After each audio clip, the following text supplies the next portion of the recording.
Hai teman-teman, selamat datang di India. Tapi kalian tahu nggak sih, India itu ada di mana? Secara geografis, negara India terletak di kawasan Asia Selatan dan memiliki 6 negara yang berbatasan langsung dengannya. Di sebelah utara berbatasan dengan Tiongkok, Nepal, dan Bhutan. Di sebelah barat berbatasan dengan Pakistan. Sedangkan di timur berbatasan dengan Bangladesh dan Myanmar. Di bagian selatan, India berhadapan langsung dengan Samudra Hindia, yang memisahkannya dari negara Sri Lanka dan Kepulauan Maladewa. India adalah salah satu negara dengan penduduk terbanyak di dunia loh. Jumlah penduduknya mencapai sekitar 1,4 miliar jiwa. India juga dikenal dengan keberagaman agamanya. Mayoritas penduduk India beragama Hindu, kemudian ada juga yang beragama Islam, Kristen, Sikh, Buddha, dan Jain. Nah, jadi di video kali ini akan membahas mengenai hukum keluarga Islam yang ada di India.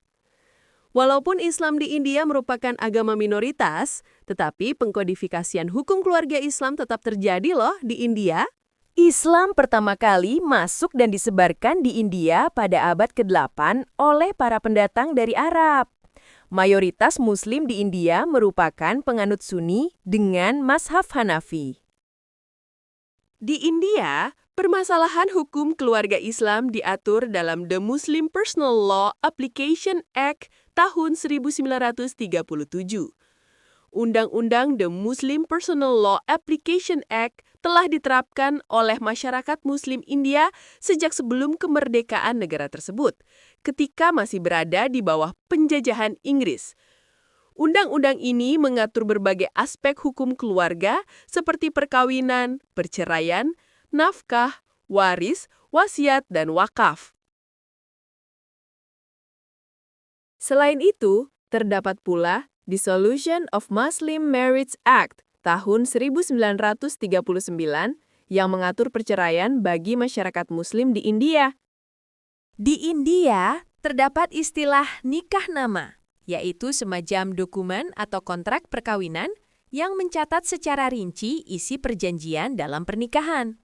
Nah, meskipun ini sudah menjadi kebiasaan di kalangan Muslim India dan di beberapa daerah sudah diakui secara hukum, sebenarnya nikah nama ini hanya bersifat tambahan saja, semacam pelengkap untuk komunitas Muslim setempat. Karena India sendiri sudah punya aturan resmi yang mengatur soal pencatatan perkawinan dan perceraian. Misalnya ada The Bengal Mohammedan Marriages and Divorces Registration Act tahun 1876 yang berlaku di Bihar dan Bengal Barat. Lalu di Assam ada aturan serupa tapi dimodifikasi jadi The Assam Muslim Marriages and Divorces Registration Act 1935. Dan di Orissa ada The Orissa Mohammedan Marriages and Divorces Registration Act 1949. Secara umum, pencatatan perkawinan di India ini lebih bersifat administratif saja.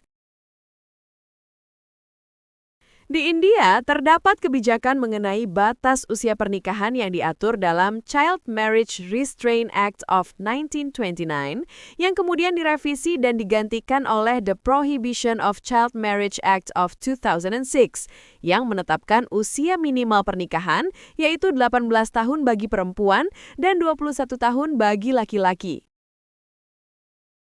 Penetapan usia ini didasarkan pada rekomendasi UNICEF untuk India yang merujuk pada konvensi internasional, hal ini untuk membatasi kasus pernikahan dini di India karena kasus pernikahan dini di India merupakan fenomena yang umum terjadi yang telah mengakar sejak abad pertengahan ketika kondisi politik tidak stabil dan belum ada regulasi hukum yang berlaku secara nasional.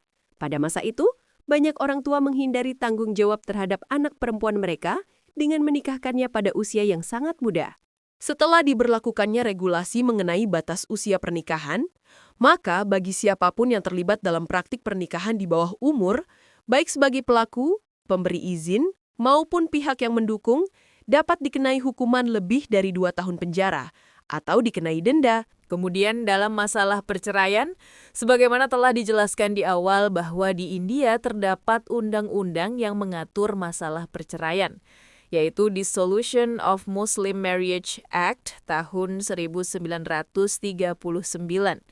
Berdasarkan undang-undang tersebut, ada pun beberapa alasan yang dapat diterima oleh pengadilan untuk mengabulkan gugatan cerai terhadap suami, yaitu suami tidak memberi nafkah, suami memiliki cacat fisik, suami memiliki gangguan mental, suami memiliki penyakit yang sulit disembuhkan, suami pergi tanpa alasan yang jelas, suami melakukan tindak kekerasan terhadap istri, dan suami terlibat dalam kejahatan yang berujung pada hukuman.